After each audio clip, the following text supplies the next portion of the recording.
हे स्वर्ग में विराजमान प्रभु, हम धन्यवाद देते हैं आपके प्यार और आपकी कृपा के लिए कि आपने हमें यह समय प्रदान किया कि हम संगति कर पाए, घोषणा करते हुए और आपके वचन को सुनते हुए और सीखते हुए। हमारे परमेश्वर, हालांकि हम कोविड-19 की महामारी की परिस्थिति में हैं और यहाँ तक कि कोरिया में संक्रमितों के केसेस बढ़ते जा रहे हैं और सरकार सामाजिक दूरी के उपाय करने के बारे में सोच रही है। पिता परमेश्वर, हम प्रार्थना करते हैं कि आप हमें विश्वास दें कि हम आपकी संप्रभुता पर विश्वास कर सके। हम जानते हैं कि सब कुछ आपके हाथ में है और इन परिस्थितियों के बावजूद भी हम धन्यवाद करते हैं कि आपकी कृपा के लिए कि आपने हमें आत्मा और शरीर में बचा कर रखा है और यह समय दिया है। हालांकि हम आपके भवन में इकट्ठा नहीं हो पा रहे हैं, फिर भी हम सामर्थ है कि हम संगति की आत्मा में बांट पा रहे हैं और आपके वचन की घोषणा कर पा रहे हैं। और इसके लिए हम आपको सारा आदर, महिमा और धन्यवाद देते हैं। पिता, इस महीने का यह हमारा आखिरी अध्ययन है जहां पर हम देख रहे हैं बेबीलोन आधारित मुक्ति का इतिहास और हमारा विश्वास का जीवन। हम आपका बहुत बहुत धन्यवाद करते हैं पिता कि हम यह अध्ययन कर पा रहे हैं। हम प्रार्थना करते हैं कि जैसे हम मुक्ति के इतिहास के अध्ययन को जारी रखते हैं, तो आपकी आत्मा के द्वारा हम बुद्धि को पा सके और आपकी इच्छा को जान सके, आपके वचन की समझ के द्वारा, और ऐसा करने पर हम आपके साथ मिल सके। कि आपके सारे बच्चे जो संसार भर में हैं, वह आपके नज़दीक आ सके। आप हमें बल दीजिए और क्षमता दीजिए कि हम इस शुभ समाचार की घोषणा कर सके, जिससे आपके सारे बच्चे यीशु मसीह को जान सके और यहेजकेल के मंदिर में प्रवेश करने के आशीष पा सके और यहोवा शम्मा की आशीष से विधान को पूरा कर सके। हम सारी चीज़ें आपको सौंपते हैं और इन सभी चीज़ों के लिए प्रार्थना करते हैं हमारे परमेश्वर और मुक्तिदाता यीशु मसीह के नाम पर, आमीन। तो फिर से आप सभी का बहुत बहुत धन्यवाद। कुछ क्षण मुझे दीजिए जब मैं प्रेजेंटेशन के लिए तैयार होता हूँ। यह इस महीने की चौथी और आखिरी प्रस्तुति है, बेबीलोन और मुक्ति के इतिहास के बारे में। तो यह हमारा चौथा सत्र है बेबीलोन और मुक्ति के इतिहास पर, और आज का हमारा शीर्षक है बेबीलोन और मंदिर। एक बार जल्दी से दोहराने के लिए, इस महीने में हमने देखा कि मुक्ति के इतिहास में बेबीलोन की भूमिका को। हमारा पहला अध्ययन था वंशावली में बेबीलोन, और फिर हमने देखा बेबीलोन और अब्राहम को, और हमारे आखिरी सत्र में हमने देखा बेबीलोन और जेरूशलेम के नाश को। और आज हम देखने जा रहे हैं विशेष रूप से बेबीलोन और मंदिर को। तो हर एक अध्ययन को हम एक के ऊपर एक बना रहे हैं, और आज के अध्ययन को विशेष रूप से आपको पिछले सप्ताह के अध्ययन के आधार पर बनाना है। तो बहुत सी चीजें समानांतर होने वाली है, बहुत से आपस के जुड़ने वाले तत्व, और यह सभी मिलकर यहेजकेल का मंदिर बनाएंगे, जो कि हम निश्चय ही हमारी 11वीं किताब में पढ़ रहे हैं। तो आज का हमारा आरंभिक वचन यह स्क्रीन पर है, तो हम इसे मिलकर पढ़ेंगे। दूसरा इतिहास अध्याय 36 का 18 से 19 तक। तैयार है? शुरू कीजिए।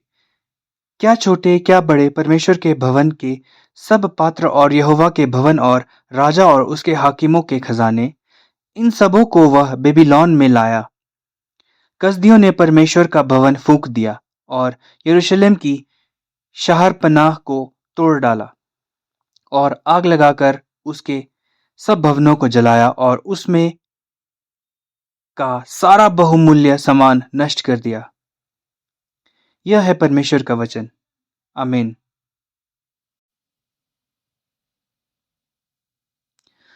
और आप बाइबल को जानते हैं।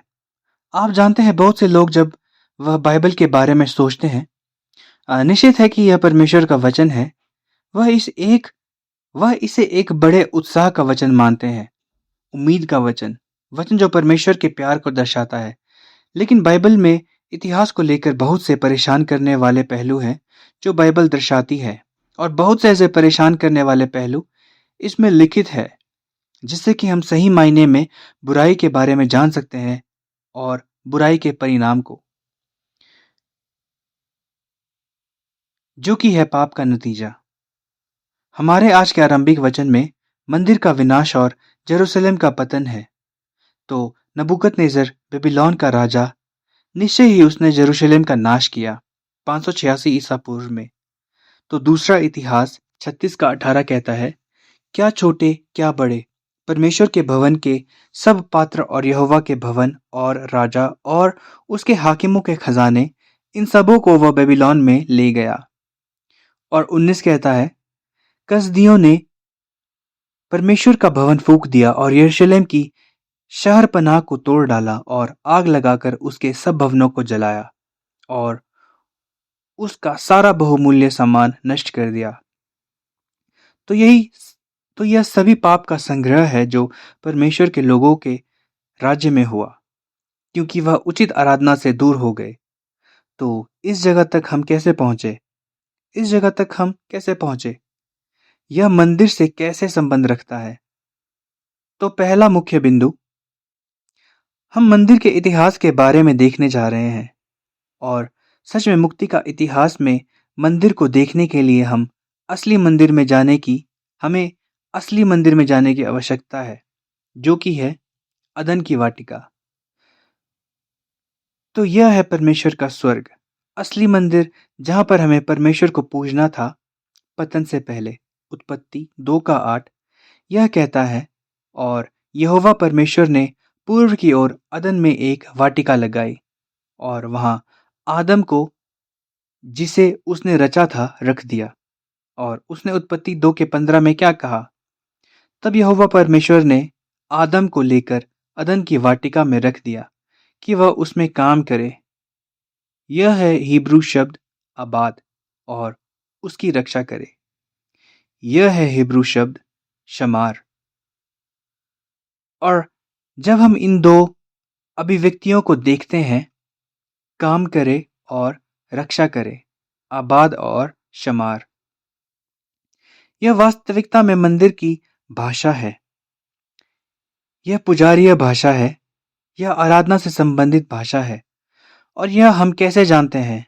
शब्द आबाद का अर्थ है आराधना के भाव में काम करना और सेवा करना। तो हमारे पास है गिनती 8 का 11, यहोशू 24 का 15 और भजन संहिता 2 का 11। मुझे आपके लिए गिनती 8 का 11 पढ़ने दीजिए, ताकि हम समझ सके कि किस संदर्भ में इस शब्द का प्रयोग किया जाता है। तो यह यहाँ कहता है, तब हारून यहाँ पहला मुख्य पुजारी है। तब हारून लेवियों को यहोवा के सामने इज़राइलियों की ओर से हिलाई हुई भेंट करके अर्पण करे कि वे यहोवा की सेवा करने वाले ठहरे। तो यहाँ पर इस आयत में सेवा है आबाद। तो जब आप पुजारी के बारे में सोचते हैं, जब आप हारून के बेटों के बारे में सोचते हैं जो पुजारी के रूप में सेवा करते हैं, वे क्या करते हैं? तंबू में जो चीजें हैं उनका ध्यान रखने की जरूरत है, उन्हें साफ करने की जरूरत है, उन्हें तैयार करने की जरूरत है, उन्हें स्थापित करने की जरूरत है। मंदिर में भी यही चीज, और यह सभी चीजें आराधना के लिए प्रयोग की जाती है। तो जब परमेश्वर ने आदम से कहा, जब उन्होंने उसे आदन के बगीचे में रखा खेती करने या उसे जोतने के लिए, तो परमेश्वर उसे वह सभी चीजें करने के लिए कह रहे हैं जो एक उचित आराधना करने के लिए जरूरी है। यहोशू 24 का 25। तब यहोशू ने उसी दिन उन लोगों से वाचा बंधाई और शकेम में उनके लिए विधि और नियम ठहराए। यहाँ पर यहोशू आबाद शब्द का प्रयोग करता है, और भजन संहिता 2 का 11 में मैं इसे पढ़ूंगा। डरते हुए यहोवा की उपासना करो और कामते हुए मगन हो। तो यहाँ पर भजनकार जब कहता है कि परमेश्वर की आराधना करो, तो एक बार फिर से यह शब्द है आबाद। तो बिल्कुल शुरुआत से ही अदन की वाटिका में, जो कि पहला मंदिर था पतन से पहले, हम देख सकते हैं कि हमें परमेश्वर की सेवा करनी थी। शब्द आबाद दर्शाता है कि यह मंदिर एक क्षेत्र है। आदम की एक पुरोहिती जिम्मेदारी थी और वाटिका को शमार रखने की भी। इसका अर्थ है रक्षा करने की। बिल्कुल वैसे ही जब आप कहते हैं सुरक्षा के लिए किसी की रक्षा करते हैं, यह उस अर्थ में भी प्रयोग किया जाता है। पर बाइबल में परमेश्वर के वचन को सुरक्षित रखने के संदर्भ में कह रही है। तो मेरे पास यहाँ है उत्पत्ति 17 का 19, और मुझे इसे आपके लिए पढ़ने दीजिए। उत्पत्ति 17 का 19। तब परमेश्वर ने कहा, निश्चय तेरी पत्नी सारा के तुझ से एक पुत्र उत्पन्न होगा और तू उसका नाम इसहाक रखना, और मैं उसके साथ ऐसी वाचा बांधूंगा जो उसके पश्चात उसके वंश के लिए युग युग की वाचा होगी। तो परमेश्वर अब्राहम से एक वादा कर रहे हैं। परमेश्वर अब्राहम से वाचा बांध रहे हैं, अपना वचन दे रहे हैं, और परमेश्वर कह रहे हैं उसके और उसके पश्चात उसके वंश के लिए युग युग की वाचा होगी। तो बिना वचन के एक उचित आराधना नहीं है। सब कुछ वचन की ओर केंद्रित होना चाहिए। आप जानते हैं। तो जब परमेश्वर वाटिका का बचाव करने के लिए कह रहे हैं, तो वह इसे सुरक्षित करने के लिए भी कह रहे हैं। जो आराधना का अभ्यास वहां पर है, उसकी केंद्रीयता कहाँ है? यह है परमेश्वर का वचन। तो यह है जो सृष्टि से ही स्थापित किया गया था। लेकिन आप जानते हैं कि हमारा पतन हुआ था। पतन के कारण परमेश्वर ने क्या किया? परमेश्वर ने उत्पत्ति 3 के 15 में वायदा किया, वह सांप के सिर को कुचल डालेगा। तो इसका अर्थ यह है कि परमेश्वर मानवता को पुनर्स्थापित करेंगे। इसका अर्थ यह है कि उचित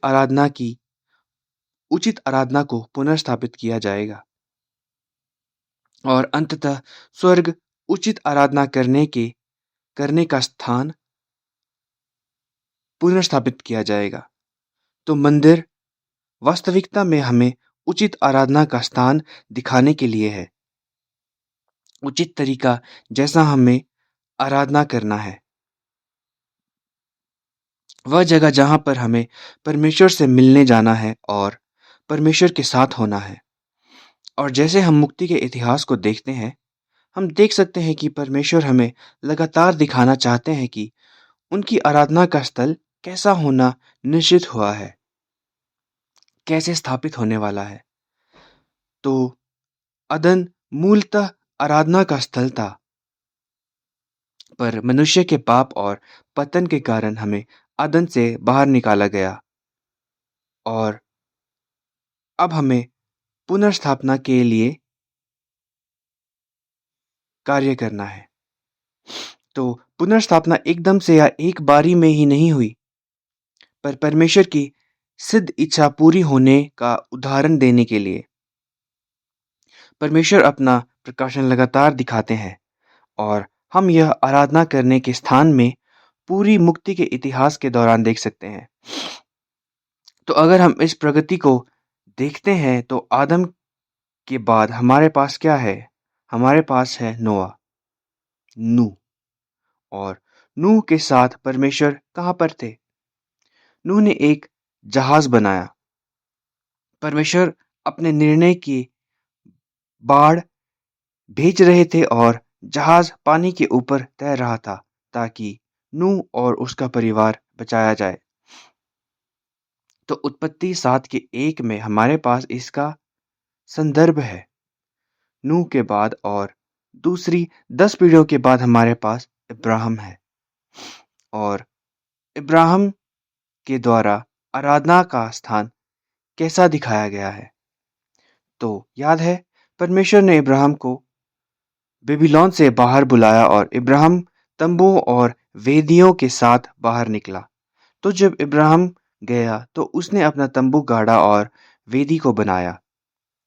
तो आइए हम पढ़े उत्पत्ति 12 का 8 एक संदर्भ के लिए। फिर वहां से आगे बढ़कर वह उस पहाड़ पर आया जो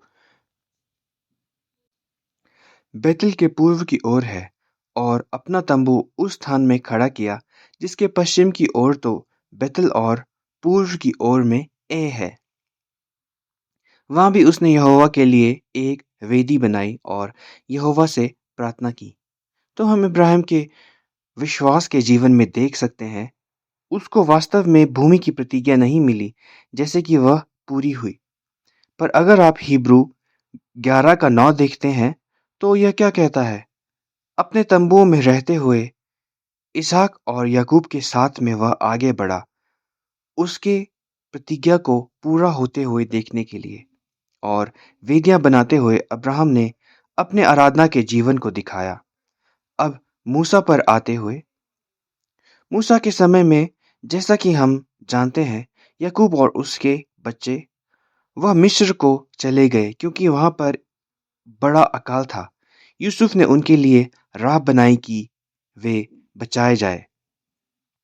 तो लोग बड़े फलवंत हुए और गुणात्मक हुए और निर्गमन में हमारे पास लगभग 20 लाख से ज्यादा लोग हैं जो परमेश्वर के द्वारा प्रतिज्ञा की भूमि में जाने के लिए तैयार है। परमेश्वर को अपना निवास उन पर प्रकट करने के लिए और अपनी मौजूदगी उन्हें प्रकट करने के लिए परमेश्वर उन्हें आज्ञा देते हैं मिलाप का तंबू बनाने के लिए। तो निर्गमन 25 में आइए हम इसे पढ़े। तो निर्गमन 25 का 8 यह कहता है, और वे मेरे लिए एक पवित्र स्थान बनाए कि मैं उनके बीच निवास करूं। और आयत 9 में परमेश्वर उन्हें विवरण देते हैं कि कैसे उन्हें मिलाप के तंबू को बनाना है कि वह उस प्रकार से बना सके। तो अब परमेश्वर के जन स्थापित हो चुके हैं तो वे कनान की भूमि में प्रवेश करने वाले हैं। मिलाप के तंबू के द्वारा, पुरोहिताई के द्वारा पूरा इज़राइल का घराना एक साथ होने में सक्षम होता है कि वह परमेश्वर के सामने खुद को रख सके और परमेश्वर की आराधना कर सके। पर इस मिलाप के तंबू के बारे में बात यह है कि यह एक तंबू है, यह कोई आराधना करने की स्थायी जगह नहीं है। क्या होता है जब दाऊद दूसरे शामुएल अध्याय 7 में अपनी वाचा को प्राप्त करता है? दाऊद परमेश्वर के लिए एक निवास स्थान बनाना चाहता है क्योंकि वह देखता है कि परमेश्वर की उपस्थिति को केवल एक तंबू के द्वारा ही दर्शाया जा रहा था। पर क्योंकि दाऊद एक युद्ध करने वाला व्यक्ति था तो परमेश्वर ने कहा कि नहीं, तू मेरा मंदिर नहीं बनाएगा पर तेरा बेटा सोलोमोन होगा जो यह करेगा। तो आइए हम दूसरा इतिहास से पढ़े। दूसरा इतिहास 6 का 2, परंतु मैंने तेरे लिए एक वास स्थान वरन ऐसा दृढ़ स्थान बनाया है जिसमें तू युग युग रहे। तो इस बारे में सोचिए, आदम गिरा और अदन की वाटिका से बाहर निकाला गया।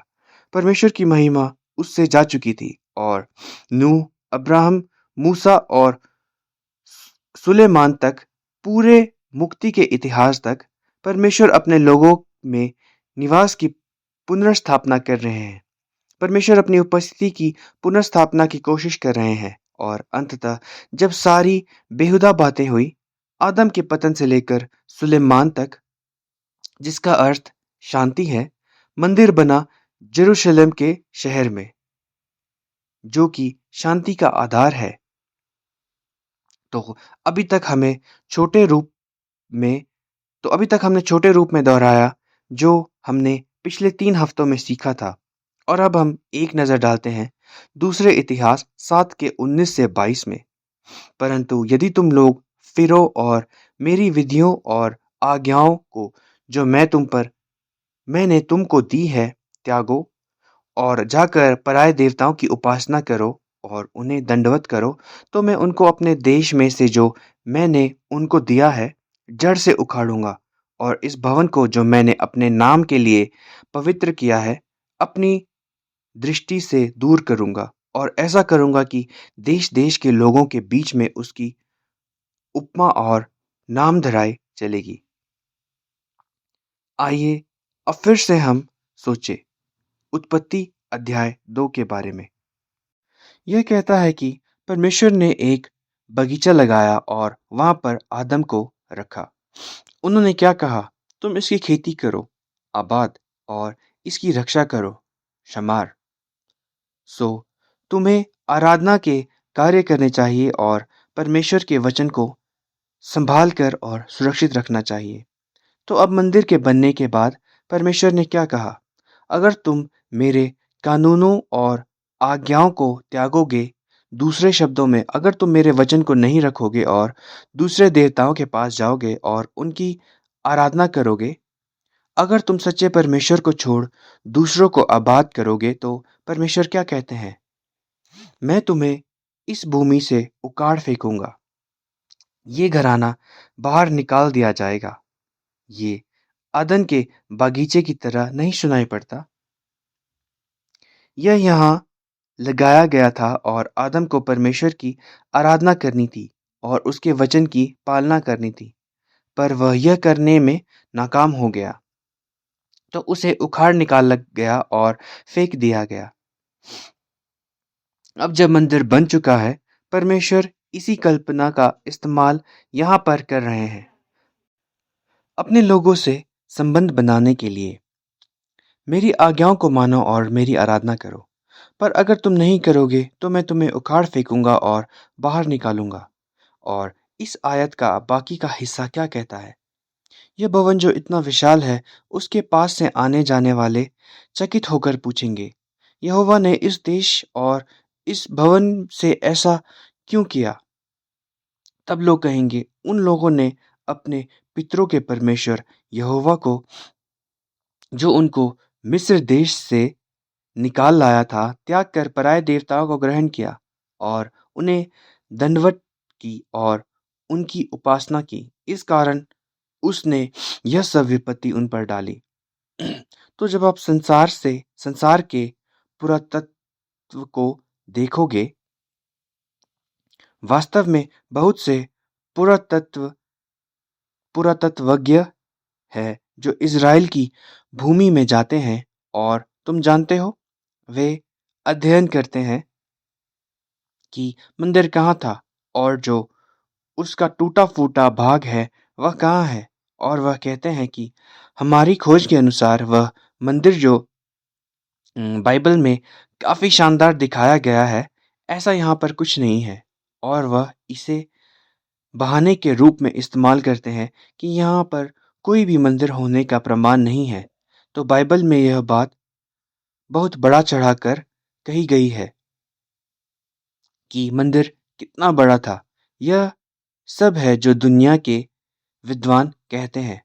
लेकिन अगर आप दूसरे इतिहासात के 19 से 22 में देखेंगे, तो यह कहता है, परंतु यदि तुम लोग फिरो और मेरी विधियों और आज्ञाओं को जो मैंने तुमको दी है त्यागो और जाकर पराये देवताओं की उपासना करो और उन्हें दंडवत करो, तो मैं उनको अपने देश में से जो मैंने उनको दिया है जड़ से उखाड़ूंगा और इस भवन को जो मैंने अपने नाम के लिए पवित्र किया है अपनी दृष्टि से दूर करूंगा और ऐसा करूंगा कि देश देश के लोगों के बीच उसकी उपमा और नामधराई चलेगी।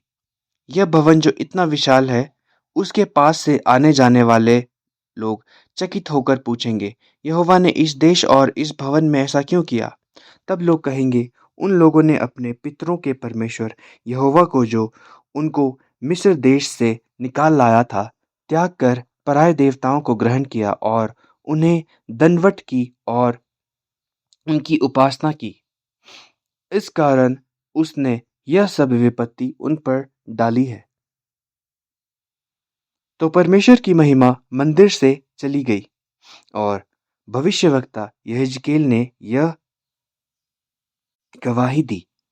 यहेजकेल 7 का 20 से 22 में उन्होंने उसके आभूषणों की सुंदरता को घमंड में बदल दिया और उन्होंने उससे अपनी घृणित वस्तुओं और घृणित वस्तुओं की मूर्ति बनाई। इसलिए मैं इसे उनके लिए घृणित वस्तु बना दूंगा। और यहेजकेल अध्याय 8 में और विस्तार में जाता है। तो मैं आपको उत्साहित करता हूँ कि आप अध्याय 7 और 8 अपने समय में खुद से पढ़े। ज़्यादा लंबा होने के कारण मैंने इसे यहाँ नहीं डाला। वे अपनी चांदी सड़कों में फेंक देंगे और उनका सोना अशुद्ध वस्तु ठहरेगा। यहोवा की जलन के दिन उनका सोना चांदी उनको बचा ना सकेगा, न उससे उनका जी संतुष्ट होगा, न उनके पेट भरेंगे, क्योंकि वह उनके अधर्म से ठोकर का कारण हुआ है। उनका देश जो शोभायमान और शिरोमणि था, उसके विषय में उन्होंने गर्व करके उसमें अपनी घृणित वस्तुओं की मूर्तें और घृणित वस्तुएं बना रखी। इस कारण मैंने उनके लिए अशुद्ध वस्तु ठहराया है।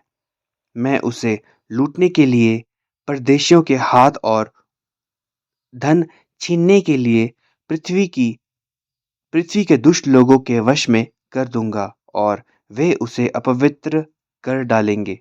मैं उनसे मुंह मोड़ लूंगा, तब वे मेरा रक्षित स्थान को अपवित्र करेंगे। डाकू उसमें घुसकर उसे अपवित्र करेंगे। तो हमारे प्रारंभिक वचन में क्या कहा गया था? सारा बेबीलोन आया और उन्होंने क्या किया? उन्होंने परमेश्वर के मंदिर का सारा खजाना चुरा लिया। तो मैं जिस वचन की घोषणा परमेश्वर ने की है तो जिस वचन की घोषणा परमेश्वर ने की है वह निश्चय ही पूरा हुआ। अगर हम देखें यहेजकेल 10 का 18, यहोवा का तेज भवन की देवड़ी पर से उठकर करूबों के ऊपर ठहर गया। तो यहेजकेल अपने बहुत ही गहरे विवरण से देख रहा है परमेश्वर की महिमा का मंदिर से चले जाना। और अगर परमेश्वर की महिमा वहां पर नहीं है तो वहां पर मंदिर का कोई उद्देश्य नहीं है। जब मिलाप का संदूक बना था तो परमेश्वर की महिमा उस पर आई, यह दिखाने के लिए कि परमेश्वर लोगों के साथ है। जब मंदिर पहली बार बना तो सुलेमान ने यह कबूल किया कि यह भवन आपका निवास स्थान है और परमेश्वर की महिमा मंदिर में भर गई। पर अब जो अपवित्र काम लोग कर रहे हैं, परमेश्वर की महिमा अब दूर जा रही है। यहेजकेल ने यह देखा, यह गवाही दी और कहा, मूर्ति पूजा को रोक दो। यह परमेश्वर का घर है जिसे तुम अपवित्र कर रहे हो, और अगर तुम ऐसा ही करते रहो तो तुम इसे नाश कर दोगे। और इसलिए ऐसा हुआ। तो जो मंदिर था उसका नाश हुआ। यहेजकेल 33 का 21। फिर हमारी बंधुआई के 11वें वर्ष के 10वें महीने के 5वें दिन को एक व्यक्ति जो यरूशलेम से भागकर बच गया था, वह मेरे पास आकर कहने लगा, नगर ले लिया गया। यहेजकेल अपनी पूरी सेवा के दौरान मौन था। यह एक चिन्ह था जिसे परमेश्वर ने दिखाया, उसका मौन रहना। पर बहुत ही निश्चित समय में ही वह बहुत ही निश्चित समय में ही बोलता था जब परमेश्वर के वचन की घोषणा करनी हो। पर जब मंदिर का नाश हुआ तब हमने बहुत ही अद्भुत काम होते हुए देखा। यहेजकेल 33 के 22 में, उस भागे हुए के आने से पहले सांझ को यहोवा की शक्ति मुझ पर हुई थी और भोर तक अर्थात उस मनुष्य के आने तक उसने मेरा मुंह खोल दिया। अतः मेरा मुंह खुला ही रहा और मैं फिर गूंगा न रहा। तो यहेजकेल 33 और 34 से शुरुआत करते हुए जो यहेजकेल घोषणा करता है वह पूर्ण रूप से बहुत ही अलग है जो कि उसने अभी तक घोषणा की है उससे। अब तक यहेजकेल ने निर्णय की घोषणा की, वह विनाश की भविष्यवाणी की, उसने भविष्यवाणी की कि किस तरह परमेश्वर लोगों के ऊपर आतंक और श्रापों की बारिश करेंगे, और फिर यह सच में होता है। मंदिर को नाश किया गया। इसके बाद जब परमेश्वर के लोग बिल्कुल निचले बिंदु पर थे, क्योंकि उनके मन में यह था कि परमेश्वर उनके साथ है और वह उन्हें पुनर्स्थापित करेंगे, और यह कि परमेश्वर मंदिर की हर समय रक्षा करेंगे। यह निश्चित है कि उनकी समझ बहुत ही बिगड़ी हुई थी और आ, भ्रष्ट थी मंदिर के प्रति और आराधना के प्रति। पर अब परमेश्वर के मंदिर को पूरी तरह से नाश करने के बाद लोगों के पास कोई उम्मीद नहीं थी। मंदिर उनके लिए एक मूर्ति के समान था, पर अब उनकी परमेश्वर के प्रति समझ नष्ट हो चुकी थी। अब यहेजकेल का मुंह खुल चुका था। वह अब मूक नहीं था और शब्दों के बिना नहीं था, और अब लोगों को परमेश्वर का वचन सुनने की और परमेश्वर से आराम पाने की सबसे ज्यादा आवश्यकता थी। अब यहेजकेल बोल रहा था। तो अब हम आगे बढ़ेंगे दूसरे बिंदु पर। आ, मंदिर का पुनर्निर्माण। यहेजकेल अध्याय 34 आयत 11। 11वीं किताब में कुल 8 पुनर्स्थापनाएं हैं, और सबसे पहले पुनर्स्थापना है चरवाहे की, क्योंकि सारे पुजारी और झूठे भविष्यवक्ता लोगों को भटका चुके थे। बुरे राजा लोगों को भटका चुके थे। बड़ी कहानी को छोटा करते हुए वे सभी बुरे चरवाहे थे। परमेश्वर कहते हैं, मैं चरवाहे को पुनर्स्थापित करूंगा। यहेजकेल अध्याय 34 आयत 11।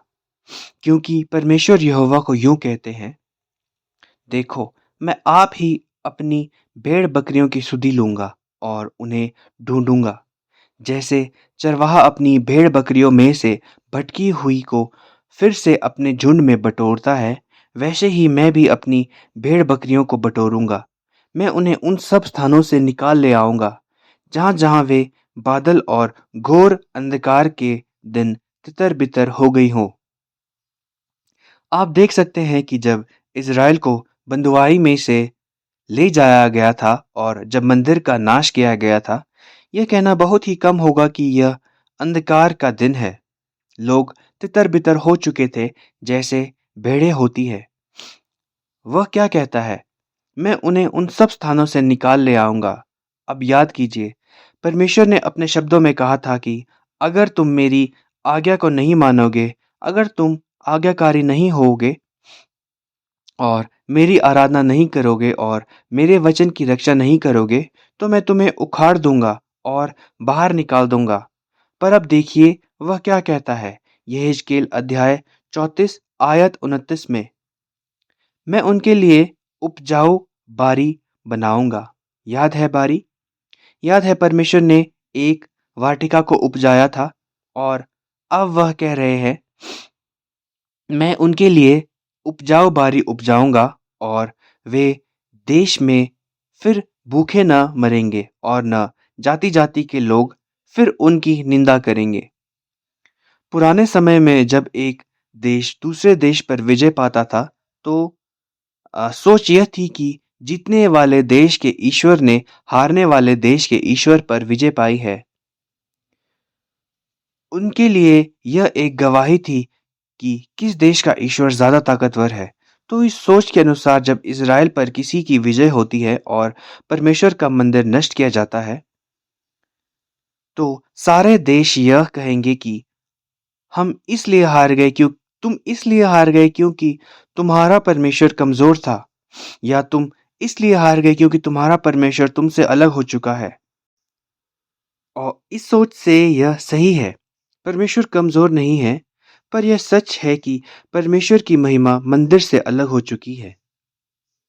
धार्मिक दृष्टि से यह इज़राइल के लिए एक बेइज्जती है उस समय के देशों के द्वारा। पर परमेश्वर कह रहे हैं, तो दोबारा से उपजाए तुम दोबारा से उपजाए जाओगे और तुम और ज्यादा बेइज्जती नहीं सहोगे। और यह कहता है कि वे देश में फिर भूखे न मरेंगे। अगर देश में सूखा है तो इसका अर्थ क्या है? कि तुम और फल नहीं उपजा पाओगे, है ना? कोई कटाई नहीं। अदन की वाटिका के बारे में फिर से सोचे। वह असली बगीचा जो गुम हो चुका था और जो पुनर्स्थापित होने जा रहा था। परमेश्वर ने कहा कि जब वह अपने लोगों को फिर से उपजाने जा रहे हैं तो अब सूखा नहीं होगा।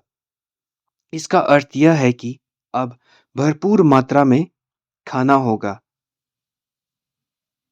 क्या यह उन पेड़ों के चित्रों को सामने नहीं लाता है जो आप अदन की वाटिका में खा सकते थे?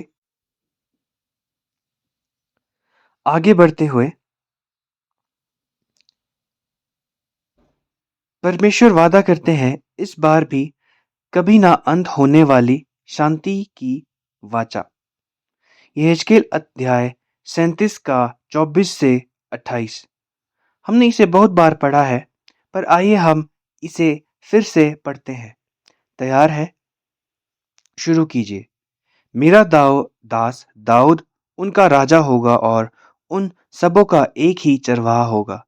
वे मेरे नियमों पर चलेंगे और मेरे विधियों को मानकर उनके अनुसार चलेंगे। वे उस देश में रहेंगे जिसे मैंने अपने दास याकूब को दिया था और जिस में तुम्हारे पुरखे रहते थे, और मैं वे और उनके बेटे पोते सदा बसे रहेंगे और मेरा दास दाऊद सदा उनका प्रधान रहेगा। मैं उनके साथ शांति की वाचा बांधूंगा, वह सदा की वाचा ठहरेगी और मैं उन्हें स्थान देकर गिनती में बढ़ाऊंगा और उनके बीच अपना पवित्र स्थान सदा बनाए रखूंगा। मेरे निवास का तंबू उनके ऊपर तना रहेगा और मैं उनका परमेश्वर होऊंगा और वे मेरी प्रजा होंगे। जब मेरा पवित्र स्थान उनके बीच सदा के लिए रहेगा, तब सब जातियां जान लेंगी कि मैं यहोवा इज़राइल का पवित्र करने वाला हूँ। आमीन। तो अब हम देखते हैं इस अनंत शांति की वाचा को। यह आखिरी वाचा युक्त घोषणा है जो की गई, जो कि पुराने नियम को रूप देती है। और हम देखते हैं पुनर्स्थापना की दृष्टि से जो वायदे परमेश्वर के द्वारा किए गए उत्पत्ति से अभी तक, परमेश्वर उसे बार बार दोहरा रहे हैं। परमेश्वर अपने चरवाहों को पुनर्स्थापित कर रहे हैं। परमेश्वर उनके राजाओं को पुनर्स्थापित कर रहे हैं। परमेश्वर भूमि को पुनर्स्थापित कर रहे हैं। परमेश्वर अपने रहने के स्थान को पुनर्स्थापित कर रहे हैं। अपने अभ्यारण्य को, अपनी उपस्थिति को अपने लोगों के साथ, उनका संबंध एक बार फिर से पुनर्स्थापित हुआ है। यह सभी यीशु मसीह के आने की ओर इशारा कर रहा है, जो इस कार्य को करेंगे। यीशु जो इमानुएल की तरह आए, जिसका अर्थ है परमेश्वर हमारे साथ, ताकि यह वचन और यह पुनर्स्थापना का वायदा, ताकि मुक्ति का इतिहास पूरा हो सके। तो पुनर्स्थापना है वंशावली में मत्ती अध्याय 1 आयत 11 और 12। और बंदी होकर बेबीलोन जाने के समय में योशिय्याह से यकुन्याह और उसके भाई उत्पन्न हुए। बंदी होकर बेबीलोन पहुंचाए जाने के बाद यकुन्याह ने शालतिएल उत्पन्न हुआ और शालतिएल से जरुब्बाबिल उत्पन्न हुआ। आयत 11 पूरा करता है दूसरी अवधि को, जो कि पक्का है कि जेरूशलेम का पतन है और मंदिर का विनाश। और मत्ती अध्याय 1 आयत 12 शुरुआत करता है तीसरी अवधि की, जो कि नामित किया गया है जेरूशलेम में लौटने की और मंदिर के दोबारा बनाए जाने की। और इस मंदिर को देखने पर हम देख सकते हैं कि परमेश्वर ने वंशावली को बांटा है। तो सारी पीढ़ियां अब्राहम से दाऊद तक है 14 पीढ़ियां, और दाऊद से बेबीलोन को भेजे जाने तक 14 पीढ़ियां, और बेबीलोन से निकाले जाने से यीशु तक 14 पीढ़ियां। तो देश को स्थापित करने से लेकर मंदिर के बनाए जाने तक, मंदिर के तोड़े जाने से बनाए जाने तक और दोबारा बनाए गए मंदिर से लेकर यीशु मसीह तक 14 पीढ़ियां, 14 पीढ़ियां, 14 पीढ़ियां, पूरी 42 पीढ़ियां और 3 अवधियां।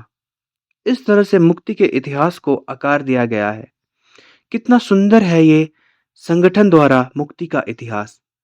अब एक पहलू मंदिर का और एक पहलू पुनर्निर्माण का यह है कि हमें समझना पड़ेगा कि यह मुक्ति है बंदियों की, कैदियों की, और यह शुरू होती है योआकिन से। तो योआकिन और यहोन्याह एक ही व्यक्ति है लेकिन दो नामों से। यहोन्याह शुरू करता है वंशावली की तीसरी अवधि।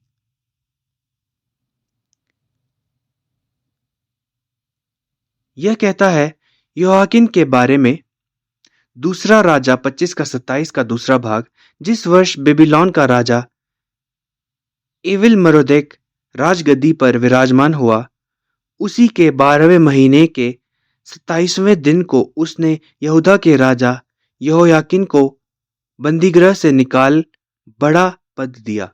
और आयत 29 में यहोयाकिन ने बंदीगृह के वस्त्र बदल दिए और उसके जीवन भर नित्य राजा के सम्मुख भोजन किया।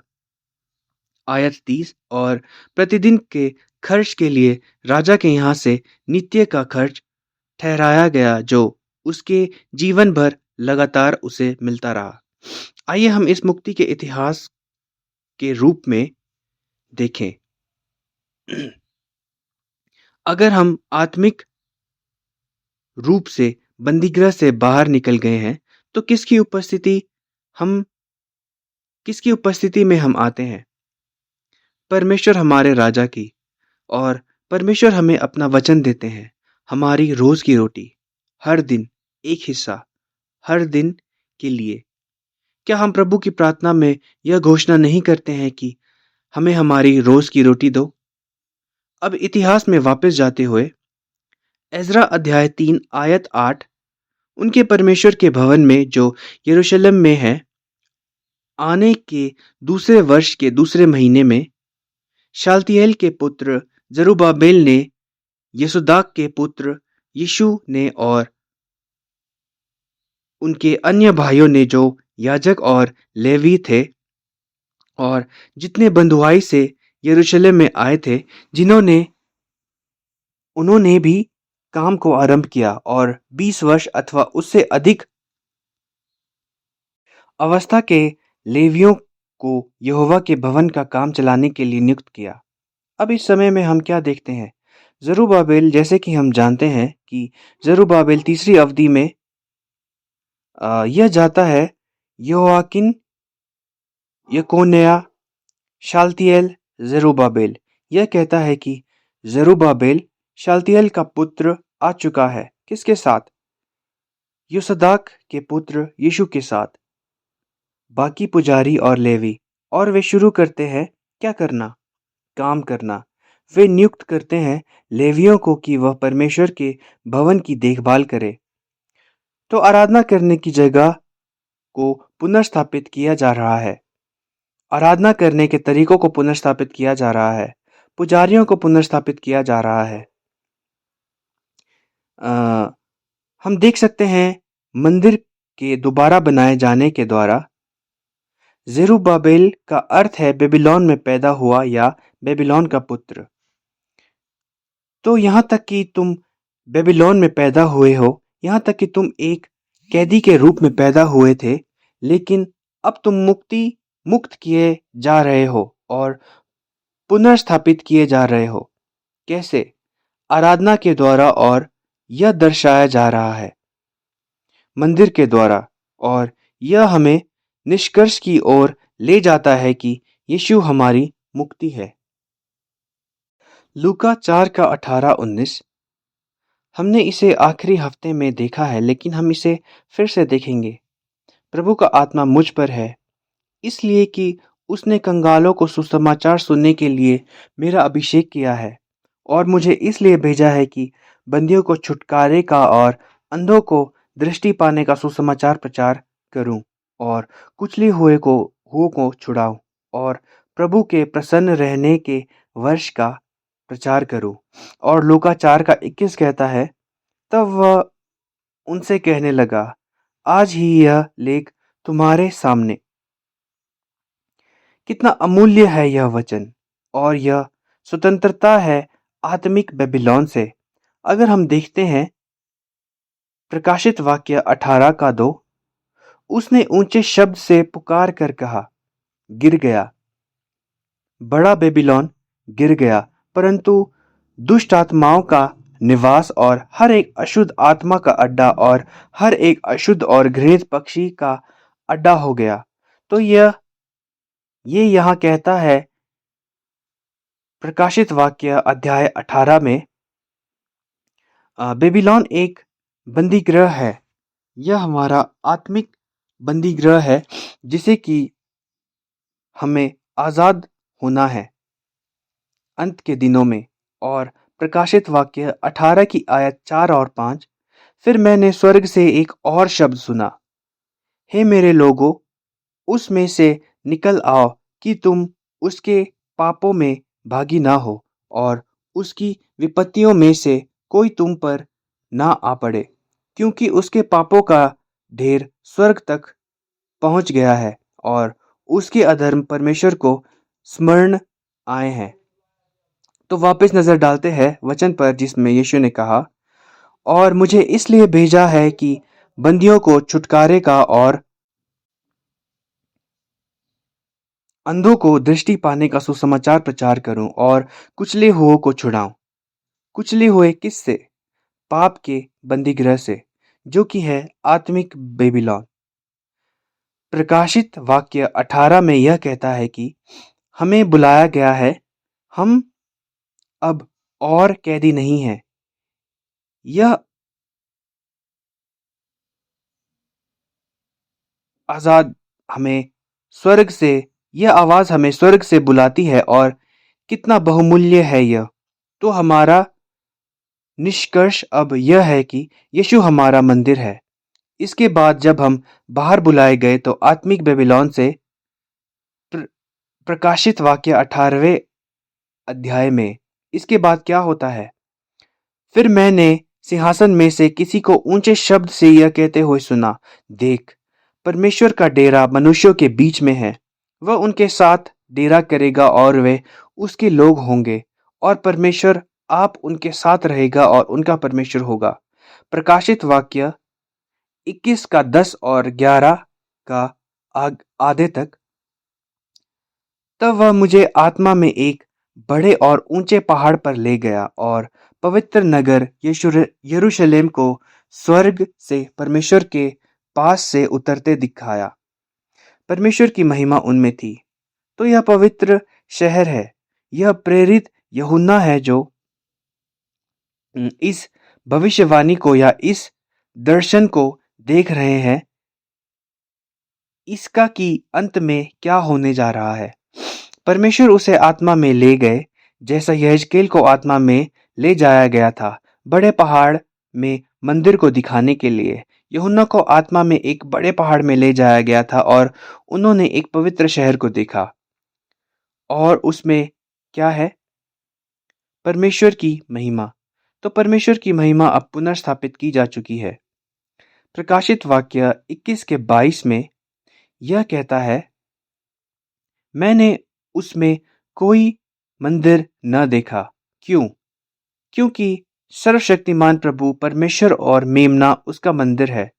तो सच्चा मंदिर जो हम सभी को पुनर्स्थापित करने जा रहा है परमेश्वर की उचित आराधना के द्वारा, वह और कोई नहीं बल्कि यीशु मसीह स्वयं है। निश्चित रूप में यीशु मरे, गाड़े गए और फिर से जी उठे। तो उनके शरीर का मंदिर नाश किया गया, फिर से पुनर्स्थापित किया गया। यूहन्ना 2:19। यीशु ने उनको उत्तर दिया, इस मंदिर को ढा दो, मैं इसे 3 दिन में खड़ा करूंगा। आयत 21 और 22। परंतु उसने अपनी देह के मंदिर के विषय में कहा था।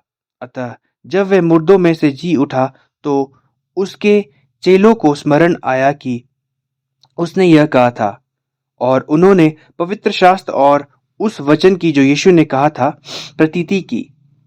तो यीशु हमारा सच्चा मंदिर है। यीशु की मृत्यु और पुनरुत्थान से हम जो पाप में मरे हुए थे अब यीशु मसीह में जीवित किए गए हैं। यह दिखाता है यीशु जो मसीह है वह यहोवा शम्मा की पूर्ति है। यहेजकेल अध्याय 48 आयत 35। अंतिम के 2 शब्द यहोवा शम्मा, परमेश्वर वहां है। पक्का ही यहोवा शम्मा का अर्थ है परमेश्वर उनकी ओर। तुम यहाँ हो, परमेश्वर वहां है। तुम्हें उस ओर जाने की जरूरत है। यह है यहोवा शम्मा का अर्थ। तो यहोवा शम्मा का अर्थ है कि हमें उस ओर जाने की जरूरत है, परमेश्वर के पास। और इन अंत के दिनों में यह पूरा होता है रूप परिवर्तन के द्वारा। पहला थिस्सलुनीकी अध्याय 4 आयत 16 और 17। क्योंकि प्रभु आप ही स्वर्ग से उतरेगा। उस समय ललकार और प्रधान दूत का शब्द सुनाई देगा और परमेश्वर की तुरही फूकी जाएगी, और जो मसीह में मेरे हैं वे पहले जी उठेंगे। तब हम जो जीवित और बचे रहेंगे उनके साथ बादलों पर उठा लिए जाएंगे कि हवा में प्रभु से मिले, और इस रीति से हम सदा प्रभु के साथ रहेंगे। तो इसका अर्थ है कि हम जो जिंदा है ऊपर उठाए जाएंगे और ऊपर जाएंगे परमेश्वर के साथ होने के लिए। तो हम यहाँ इस पृथ्वी पर है, पर हम जाने वाले हैं पर जहाँ परमेश्वर है। यह क्या है? यह है यहोवा शम्मा। तो हम हमेशा परमेश्वर के साथ होंगे। यह है इमानुएल। तो पुस्तक 11 के निष्कर्ष में यहोवा शम्मा परमेश्वर के वायदे की पूर्ति है, बिल्कुल ऐसे कि इमानुएल परमेश्वर हमारे साथ। एक पूर्ति है जो परमेश्वर ने वायदा किया है कि हम परमेश्वर के साथ वास करेंगे। तो परिवर्तन होने के द्वारा हम वहां जाएंगे जहां परमेश्वर है। यहोवा शम्मा वहां है। इस इसलिए एक दूसरे को सांत्वना दो इन वचनों के द्वारा। तो भाइयों और बहनों, जो भी परमेश्वर के साथ होना चाहते हैं, वे सभी जो परमेश्वर के वचन को प्यार करते हैं, वो हर एक जो परिवर्तन की पूर्ति की ओर देख रहे हैं, जो यहोवा शम्मा की पूर्ति की ओर देख रहे हैं, जो यहेजकेल के मंदिर में प्रवेश करना चाहते हैं, जो उस अंतिम मंदिर में प्रवेश करना चाहते हैं अंत के दिनों में, जो सच में परमेश्वर की पुनर्स्थापित की गई महिमा को देख पा रहे हैं। यह मेरी उम्मीद और आशा है कि इस मुक्ति के इतिहास के अध्ययन के द्वारा, मुक्ति के सुसमाचार की घोषणा के द्वारा जो हमारे पास यीशु मसीह के द्वारा है, हम यहोवा शम्मा की पूर्ति कर पाए हमारे सच्चे विश्वास के द्वारा। यह मेरी आशा और उम्मीद है कि हम सभी स्वर्ग की ओर देख पाए, आत्मिक मंदिर की ओर देख पाए, जो कि है यीशु मसीह। हम उस मंदिर में वास करें। वचन जो यीशु मसीह खुद है हम में रहे। हम हमेशा परमेश्वर के साथ रहे और इस वचन के द्वारा सांत्वना पाए। आमीन। तो यह समाप्त करता है हमारे इस महीने के बेबीलोन के बारे में अध्ययन को। हमने देखा कि किस तरह से बेबीलोन से किस तरह से व्यवहार किया जाता है मुक्ति के इतिहास में, वंशावली के संबंध में, अब्राहम के संबंध में, इज़राइल का राज्य, यरूशलेम का शहर और अंततः मंदिर अपने आप में। हो कि हम आजाद हो सके अपने आत्मिक बेबीलोन से। हो कि हम घोषणा करें बेबीलोन से आजादी की। हो कि हम कैदी ना रहे, कि हम नए कपड़े पहन सके, सफेद कपड़े धार्मिकता के। और हो कि हम परमेश्वर की उपस्थिति में प्रवेश कर सके। आमीन। तो आइए हम अपनी प्रार्थना को समाप्त करते हैं और प्रभु की प्रार्थना भी। स्वर्ग में विराजमान हमारे परमपिता, हम बहुत धन्यवाद करते हैं कि आपने हमें यह समय प्रदान किया है कि हम समझ पाए कि हम आत्मिक बेबीलोन से बाहर पुकारे गए हैं। बिल्कुल वैसे ही जैसे अब्राहम को बुलाया गया था, बिल्कुल आपके लोगों की तरह जैसे वे निर्वासन में ले जाए गए थे, लेकिन फिर भी वह कनान वापस बुलाए गए आपका मंदिर बनाने के लिए। हम भी परमपिता मुक्ति के इतिहास में आत्मिक रूप से भाग सके बेबीलोन से और अपने कैदियों के कपड़ों से, ताकि हम दोबारा देख सके अपनी पुनर्स्थापित महिमा को दोबारा बनाए गए मंदिर में पुनर्स्थापना के वायदे के द्वारा। हम प्रार्थना करते हैं कि हम केवल यीशु की ओर देखें, सिर्फ वचन की ओर, सच्चे मंदिर की ओर, ताकि हम आपकी आराधना कर सके आत्मा में और सच्चाई में, बिल्कुल वैसे ही जैसे यीशु ने घोषणा की, बंधुआई से आज़ादी तक। हम परमपिता घोषणा करते हम परमपिता घोषणा कर सके मुक्ति के संदेश की, मुक्ति के इतिहास की, हो कि हम बेबीलोन में वापस ना गिरे परमपिता, किंतु अ, केवल पुनर्स्थापित मंदिर की ओर देखे, जिससे आपकी महिमा समझी जा सके। हो कि हम यहोवा शम्मा के वायदे पर बने रहें, हो कि हम परिवर्तन की आशीष पर बने रहे और इसके द्वारा परमेश्वर सांत्वना पा सके और जान सके कि आप सदा हमारे साथ हैं। हम धन्यवाद देते हैं और यह प्रार्थना करते हैं यीशु मसीह के नाम में। आमीन।